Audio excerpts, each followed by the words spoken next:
So here we are, the long awaited question and answer that I posted on my Instagram story probably about 2 months ago.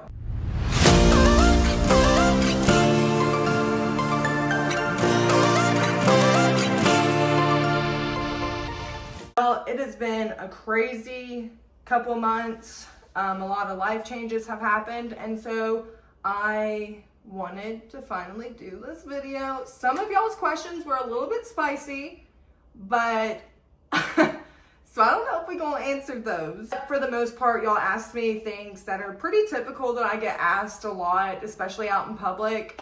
I'm Hannah. I am a mom to spontaneous quadruplets. I had 2 sets of identical twins almost 2 years ago, and I also have a beautiful 9-year-old daughter. We currently live in Alabama, and yeah, my pages have been growing, and so let's just hop right into it and let y'all get to know me just a little bit better. I am also going to be reading them off of Emily's phone because she's grounded right now, and it's really the only thing that I have other than my laptop, and I don't really think that y'all want to see a laptop in this. Do you have any reveals of the quads to family or friends when you found out? No, I don't. So what I did was I went into my first OB appointment. Ultrasound tech was scanning me, and she wasn't really saying anything. She was just like super duper dead silent. And because I'm a vet tech, I saw like the 2 sacs, right? So I knew that there was more than one baby, but I couldn't see like the babies themselves yet. I asked her, I was like, is it twins? And she didn't say anything. And then I asked her, is it triplets? And she still didn't say anything. You could have heard crickets. Like, that's how silent it was in this room.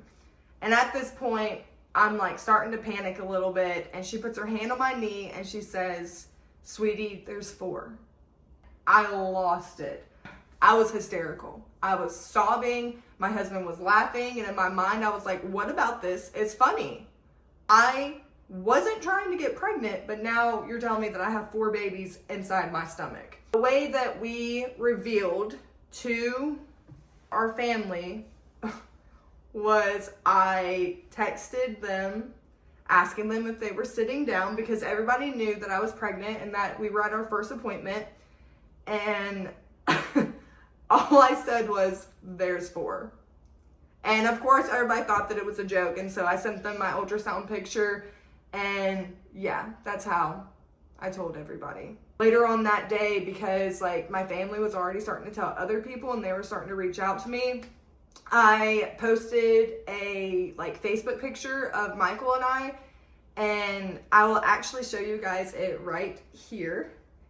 And I said the Carmack family is growing by 8 feet and 4 hearts. Carmack babies due in March. Well, I think at the time it was actually Carmack babies are due in June 2023. So yeah. That's how I announced it. Next question.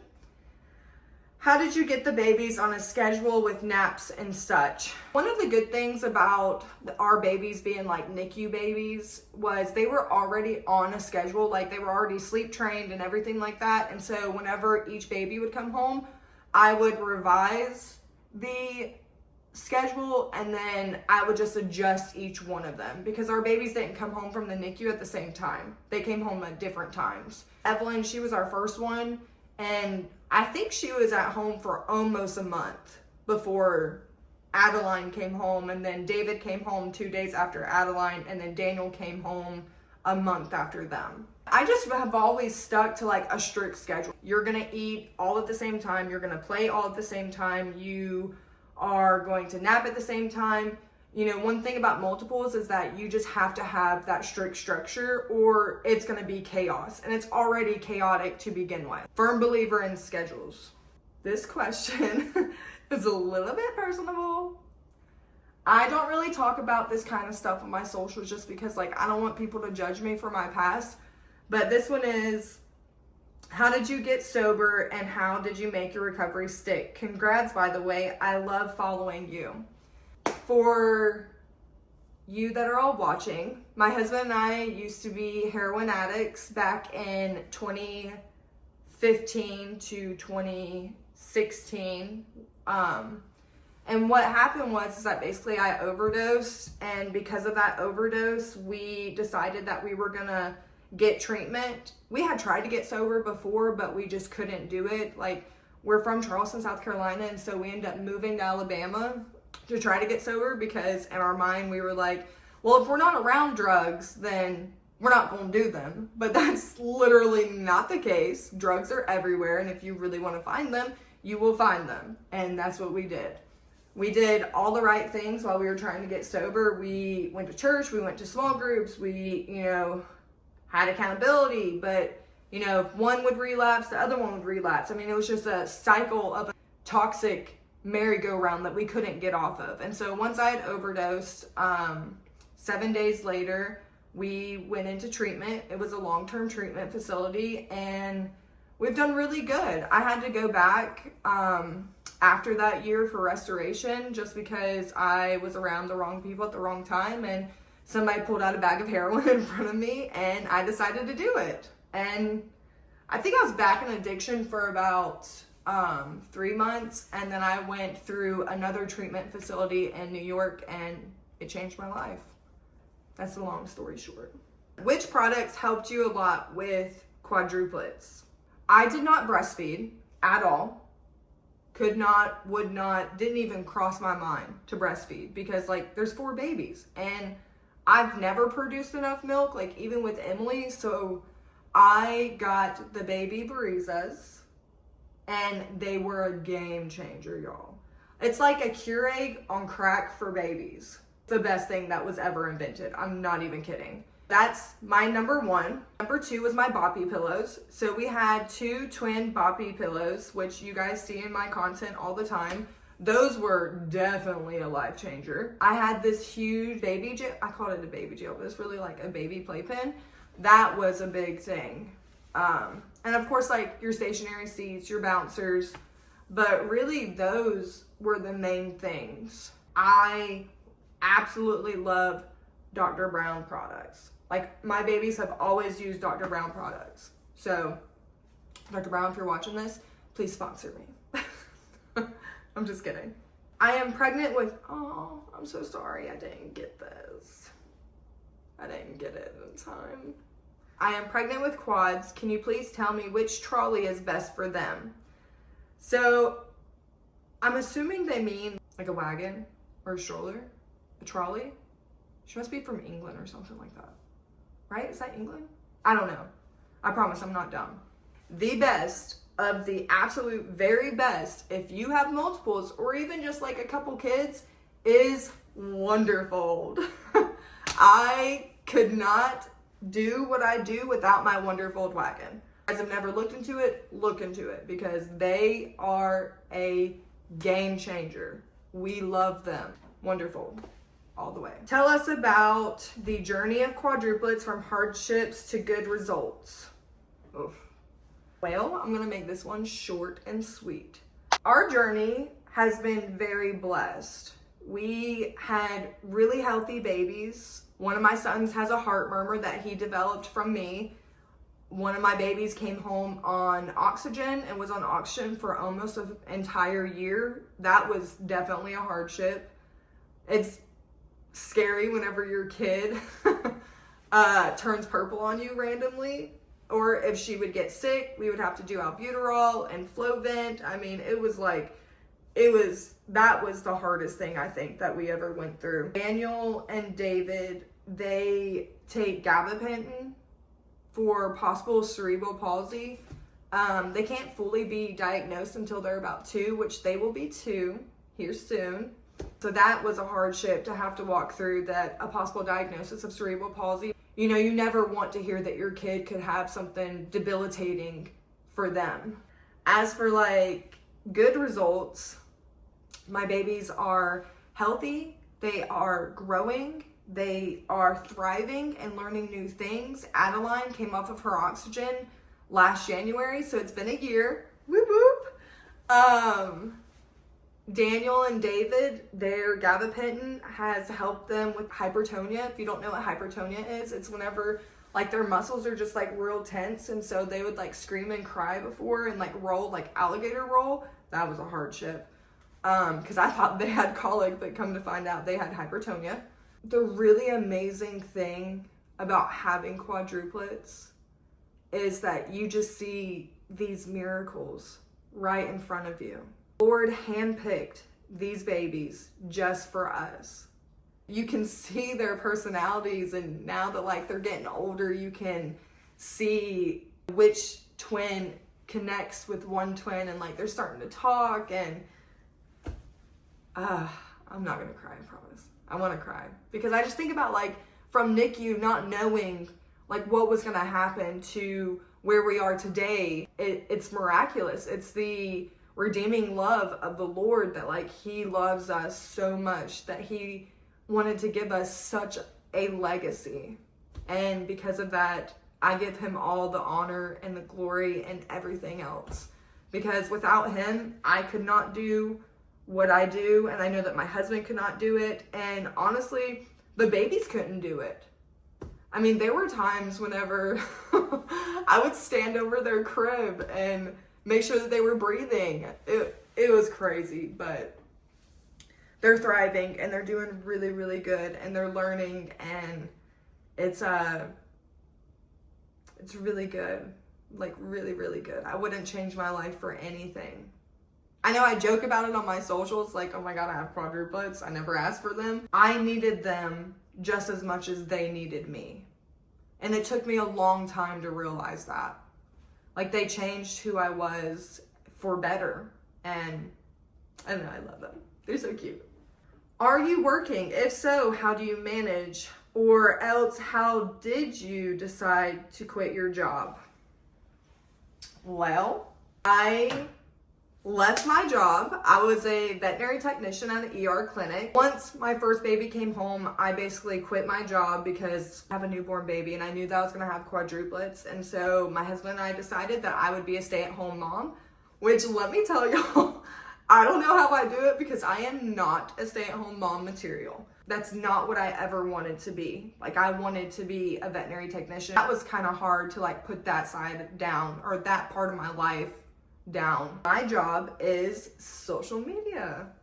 That's what I do. I am constantly emailing companies. I am vlogging. I'm doing YouTube or TikTok or Instagram or Facebook. So yeah, that's my job. I get to work from home. I get to take care of my babies because I am too broke to put them in daycare to work. I don't know if I'll ever go back to the veterinary world. I don't think I will, just because I've already been out for 3 years. There are times whenever I do miss the vet tech side of me. Animals will always be like a huge part of my life. I am happy to get to see the things that like my husband doesn't get to see. I've got to see all of my babies walk for the first time, or crawl for the first time, or say their first word for the first time. And so that's a huge blessing in disguise. Gotta take a little sippy sip because my throat's getting a little bit dry. How do you meal plan for the quads? Honestly, I just wing it. I do not meal plan at all. The one really good thing that I ever decided to do was BLW, baby-led weaning. Because of that, my babies eat anything. And the funny story about that is that everybody, including like my entire family, including Michael, were like, you're crazy. Like, you're not gonna baby-led wean those babies. Like, watch me. Because my firstborn is such a picky eater that like I was determined to do something different. And so it's a very long process and it's messy and gross. But now the babies eat anything that we eat.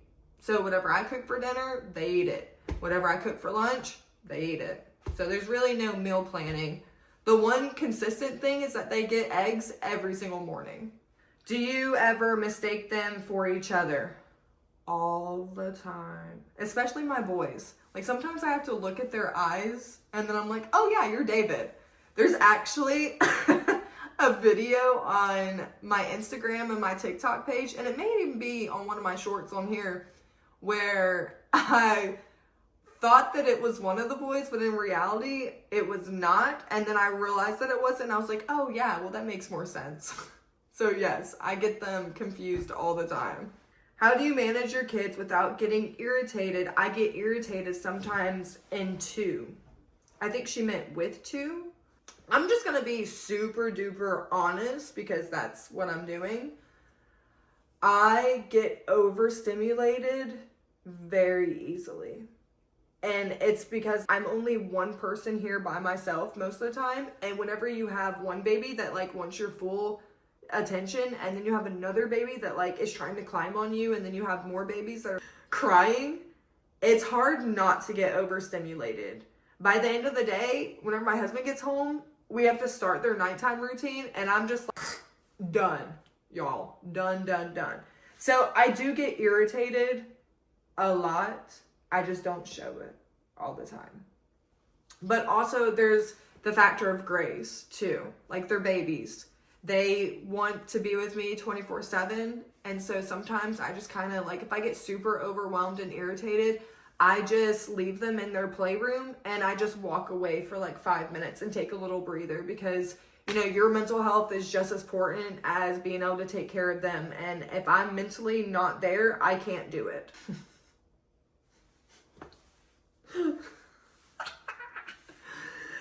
How can you be so energetic? Girl, it's because of the Lord. I'm telling you. And caffeine. I feel like with 4 babies, like, you have to be energetic. Like, I have to get on their level, because if I'm not, I'm just like run down to the ground. You know what I'm saying? There's some days where I'm like a walking zombie. I don't know if I'm even gonna make it, but then I make it. Ooh, I was waiting for this one. How rare is 2 sets of identical twins with quads? In my case, every case is different, but because ours were naturally conceived and they were 2 sets of identicals, we were 1 in 70 million. Now that could have changed because, you know, this was almost 2 years ago, but it's extremely rare. And that's why I had my tubes burned and severed, because like, I want no more kids. What was the hardest thing you had to accomplish when all of them came home from the hospital? Sleep. I was so tired. Like, luckily, because I worked night shift, it wasn't that terrible, but everybody says nap whenever your babies nap. It was not a thing for me. I was so worried about them that I just couldn't even sleep. And like, we would take rotation. I would do the 1 a.m. feed, and then my husband would do the 4 a.m. feed, and I would stay up until 1 a.m. because I'm a hard sleeper and I would not wake up. I'm just letting you know right now. I could sleep through a hurricane, through a tornado, and die, and nobody, like, I would never even know. Is Evelyn the comedian of the gang? 100%. She 100% is. But you know what? Adeline's kind of becoming the comedian too. Evelyn's always been super funny. She was the one that made one of my very first videos go viral because she wanted to entertain her siblings. You guys should go check it out. Do all your babies go to sleep / nap on their own without your intervention? Yes, they do. We would lay them in their cribs and we would let them cry it out, which I know that not a lot of people agree with that mechanism. I cannot rock 4 babies at the same time. That's unrealistic. And if you think that it is, then you need to go somewhere else, because it's very unrealistic. Rule that if they were screaming, crying, bloody murder, we would go and check in on them. But if they like would cry just a little bit, we would wait it out to see if they could get past it. But for the most part, as soon as you put them in their cribs, they're out. Your quadruplets names, please. I have Evelyn, Adeline, David, and Daniel. How can you manage? The Lord, sister. It's all because of the Lord. I'm telling y'all. It's like he gives me like supernatural energy. Like, I don't even know how to describe it. The one thing that I tell people whenever they say, oh my gosh, I can't believe that you can do it. I could never do it. You could do it. You literally could do it. You either sink or you swim. And baby, I'm not gonna sink, I'm gonna swim.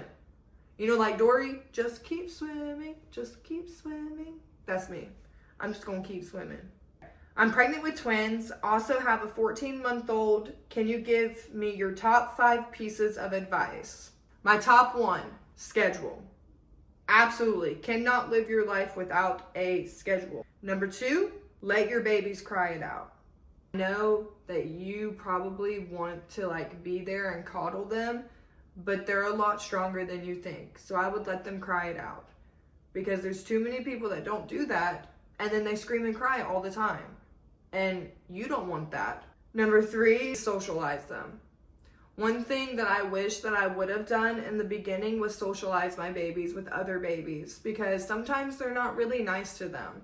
My nephew came over and he's like a month older than them, and one of my boys just straight up went up and smacked him in the face like it was nothing. So definitely socialize them. 4, baby-led weaning. 110% baby-led weaning. It changed my entire life with them. My number 5 would be don't beat yourself up.